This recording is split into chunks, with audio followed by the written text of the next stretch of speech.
What is going on, guys? Quad MFT here, your new favorite YouTuber, bringing you a dual commentary with my dad. Hello, son. Hello, father. So what do we got going on here today? Just a really old gameplay that I actually had saved up on my HD PVR and my hard drive. So it's really long. It's like 10 minutes, 50-something seconds. And I'm not sure how well I do. As you can tell, I'm using the troll guns, which are the FMG9s. I've changed my ways. I don't even know what level I am. I'm probably a pretty low level. And assassin. So, you know, I don't use that anymore. I use a pistol instead because I prefer the pistol. I feel like I can snap on someone really fast, and it pulls out really fast, especially with sleight of hand pro, because if you guys do not know, the pro version of sleight of hand makes you pull out guns faster. I'm using the MP7, rocking suppressor and rapid fire. Probably my favorite gun in the game. Well, I know you get more kills in this game than I get in like 5 games, so you tear it up here. Yeah, well, sort of. I mean, it's not the best kill to death ratio. It's like a 7.1. Yeah, well, mine's always starts. My kill to death ratio always starts with something that says point. So you know, it's a little bit different than yours. But I'm trying to learn. I'm trying to learn to be patient. Trying to learn to just patrol an area, not to just rush to B or rush to whatever. So although I have to say that I have to give props to MW3, they did change the spawns, at least in domination. So I feel like it's a little bit easier to approach my enemies. Still not good at my aim down sight. But hey, I was thinking we could talk a little bit about our trip earlier this year when we went to Brazil, because it's been sticking in my head, man. It's a different country, it's a different world. What do you think? It was a very, very new experience. I actually killed myself with the predator right there for you guys, because I just wanted to do that just to show how pro I am. Yeah, does that count as like a part of your double kill, or was that actually a triple? That was a double. Oh, okay. Well, count you? If I count me, then I got a triple. I got a triple kill, guys. Okay, no, I gotta say, when we went to Brazil, I was expecting my son to be like, "Wow, this is amazing. It's a different country, different money, different language, all these different things. I hope he finds some real value, and he knows that America is really a wonderful place, and other countries really aren't quite as special as America." But on our plane ride over, I realized the most valuable thing that he loved, and that was the fact that we got Dish on-demand satellite while we were traveling.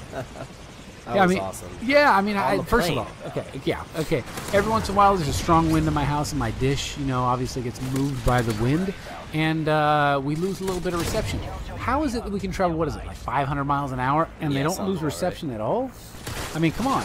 I have to admit, I was kind of impressed too. Paid the extra, whatever it was, $7.99 or whatever, and we watched it the whole way to Brazil.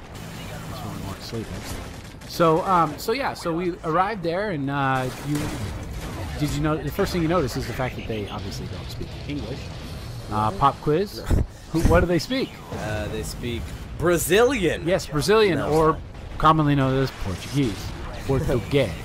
Which I know a little bit of Spanish, so I was able to get around, but we really had interpreters there that helped us along the time. Yeah. So it was pretty. It was kind of cool. I mean, it was different, definitely different. It was definitely different. You know, obviously the time zones are all different and everything. But you know, we arrived there. Extremely humid, like no other. Yeah. Like you walk outside and I wear glasses, and my glasses would steam up. And it was a lot different than the West Coast. So, but the other thing we realized is that it is different. Some guys was giving us a tour around, and he told us about when.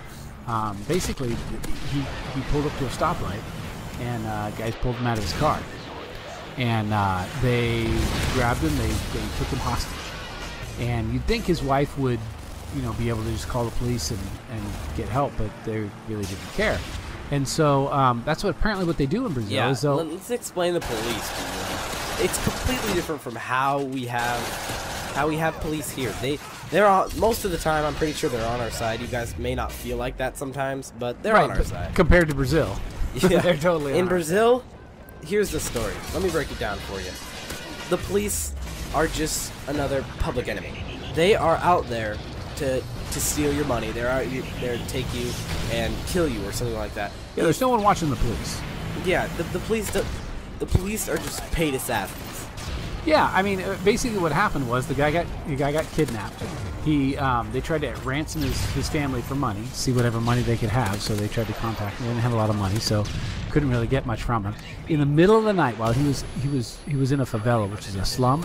Like you guys know the map on favela in Modern Warfare 2 kind of was like that. It does kind of look like that. Only that those buildings are much more sophisticated, and not as primitive, let's say. But anyway, he was in one of those places. At the middle of the night, he escaped.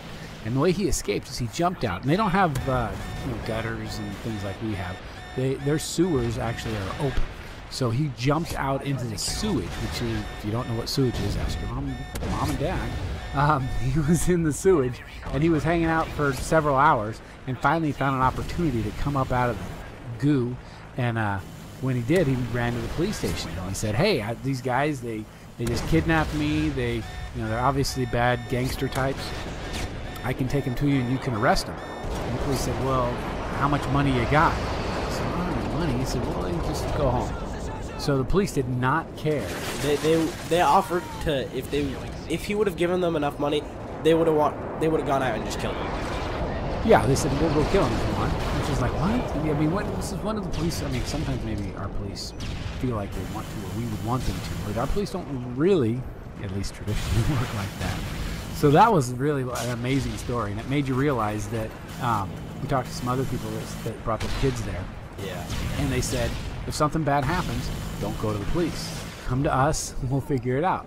Whereas usually when I'm raising my kids, I'm like, hey, if something happens, go to a guy in a uniform with a gun and a badge, and he'll make sure that things happen right for you. What if the guy in the uniform is like in Al-Qaeda?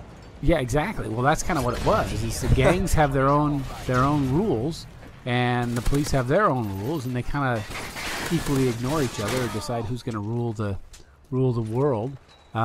So you can't really trust the police to go, all right, well, we're going to do it right, or at least when people are looking, we're going to do it right.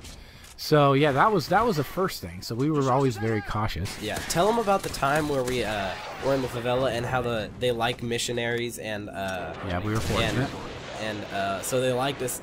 We were in the ghetto of the ghetto of the ghetto of the ghetto at night.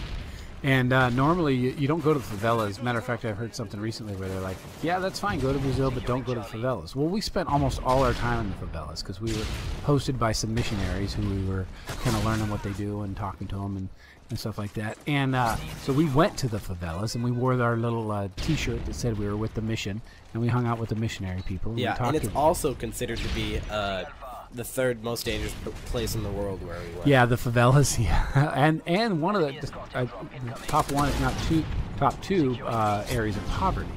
But anyway, so we were hanging out there, and at one point in the night we were walking around the streets, and they're like, don't put away the camera, don't take pictures, don't take video, because those guys right there, 4 feet away from you, they're selling drugs. And if you take a picture of them, they're part of the gang, and they're going to take pictures. So I'm like, okay, we'll keep the cameras away. Yeah, there was like 4 of them. Yeah, so I mean, there was teenage guys doing business, but man, they're hooked up, man. They're connected. They would have killed us if they were taking pictures because it's YouTube. I don't know how that's works. I'm sure people could put stuff on YouTube somehow. Anyway, so the other thing they like to do is when we first got there, at the first night, they took us downtown. And downtown there's prostitution, and it's actually sponsored by the police, which is interesting because it's, I guess, legal there if the police sponsor it. But anyway, they took us to part of the town where there was these beautiful women. We drove by them, and they were standing on the side of the street. I mean, I gotta say, I'm a married man, and we didn't partake in any of the wares that these beautiful ladies were selling, but they had some killer bodies, and they would stare you down, and we were 3 feet away from them driving by, just looking at them, checking them out, and they're checking us out. We were in like a huge tour bus. Yeah, well, a huge. There's probably 8, 10, 12 seats in that van. But anyway, so they're looking at us, we're looking at them, and we're the people who were driving us there are like, check them out, they're pretty, and we're like, yeah, they're beautiful. And then the next thing they tell us is that they're not women, they're men. So there were these transvestites that. They were nice up top, but down below they had their twig and berries. And if you were going to participate in some activities with the ladies, you would find out that they were not ladies.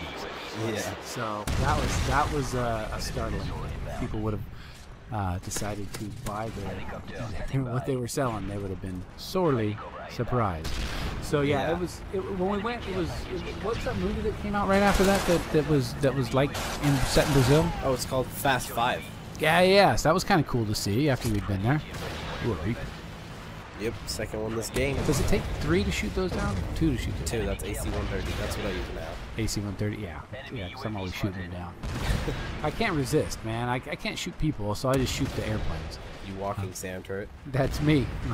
So yeah. So the other thing we noticed, it was really poor there, man. Some people, they lived in just like they had a 2x4 over their head and metal sheet grate metal, just as their roof, and didn't have running water, and they peed in the outside. And yeah, it was quite a bummer. But hey, looks like that's about it. So thanks for watching, guys. Always pulling out the victory. Like if you enjoyed it, and always remember to subscribe for more of these dual commentaries and normal commentaries by myself. Later, guys. We are out of here.